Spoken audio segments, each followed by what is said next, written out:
What's up guys, Steven and Tom here. Hey guys. So today we'll show you how to build an altcoin mining rig with retail parts from Amazon. So you can find all the links to everything down below in the description, and today we'll show you how to build it, how to set it up and how to get started with mining. So let's go. So building an Ethereum mining rig is really like growing your own money tree.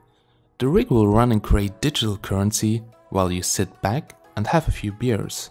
But as you might know, getting 6 or 8 GPUs of the same type and brand can be really hard nowadays. So today I'll show you that it is possible to build a mining rig with 8 totally different GPUs. Also, we'll use those different GPUs to compare the mining power in future videos. The most important part is a motherboard that supports 6 or 8 GPUs. So I linked you some in the description. Now we are using the Asus Prime H270 Plus. This board has 6 PCIe slots and 2 mPCIe slots. So in theory we can mine with 8 GPUs on this board if we use adapters for the mPCIe ports. So we are using a very cheap Intel G3900 CPU, 8 gigs of DDR4 RAM, high quality risers from Amazon, a 120GB Kingston SSD and 2 EVGA 850W gold standard power supplies. All that will be built into a Chinese 19-inch server housing, which we'll have to modify to take up to 2 power supplies. 8 GPUs can consume a lot of power, and right now it's really hard to find a single power supply with enough 6-pin connectors and which can deliver enough power. So for sure you can also use a single 1600W mining power supply like the LC Power Mining PSU, but right now it's quite hard to get it in our country. The first attempt of modding the case was a huge fail, since the risers are too high. However, we found a solution to mount the second power supply a bit later. The case which we are using is a special 19-inch mining rig and has enough space to take up to 8 GPUs. So the first thing was getting the motherboard into it. As with every case, don't forget the tiny standoffs, otherwise you will short your motherboard. And don't forget the I/O shield for the connectors. Then we have installed the CPU. A cheap dual core is more than enough, since mining only puts load on the GPUs, not on the CPU. Also, we are just using the stock cooler since the space is very limited and the CPU won't run at maximum load all the time anyway. Then it was time to get in the first power supply. A single PSU is definitely a better solution, but unfortunately all of them were sold out in our country. We have also installed a few fans in the front because the GPUs are sitting really close to each other and some additional airflow helps to cool the system. So we are running Windows 10 on the rig, so that's why we need an SSD with at least 120 gigs for the operating system and the virtual memory.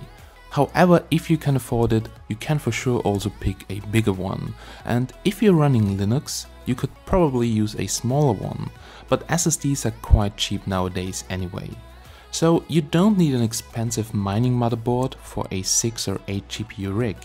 We are using a normal consumer motherboard which has 6 PCIe ports and 2 mPCIe ports. So in order to use the mPCIe ports, we need some mPCIe to PCIe adapters which you can get very cheap on Amazon. All the GPUs sit in the front of the rig, so we need some extender boards, which are called risers. So there are some tiny boards that plug into your PCIe port, and then there is a USB port where you have to plug in the extender cable.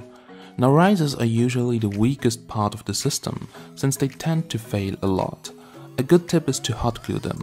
This prevents that they slide out of the PCIe port, because most of them don't fit very tight. The USB to USB cable now plugs into the actual riser board, which has a full-sized PCIe port for the GPU. Also it needs some additional power from a 6-pin VGA connector, but for sure you can also use the included SATA to 6-pin adapters to power it. Now cable management is really hard with so many GPUs in such a tiny case, but it's quite important to think about how you arrange the cables, because you may need to remove some of them for maintenance or troubleshooting in the future. The case has also a power button, reset switch and a USB port in the front of it, which you need to connect directly to the motherboard using the jumper wires. So now we have used 7 different GPUs.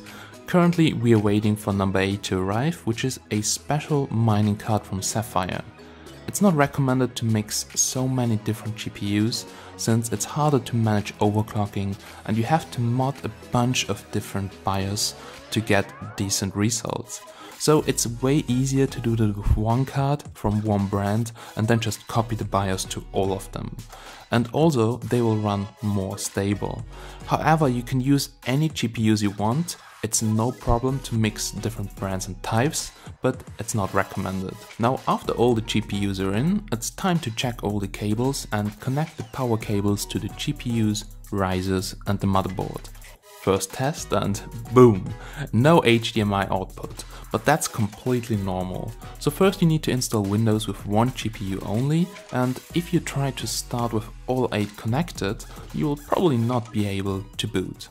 Alright guys, so the rig is up and running. As you can see, we have a fresh installation of Windows, but it's currently running on only one GPU.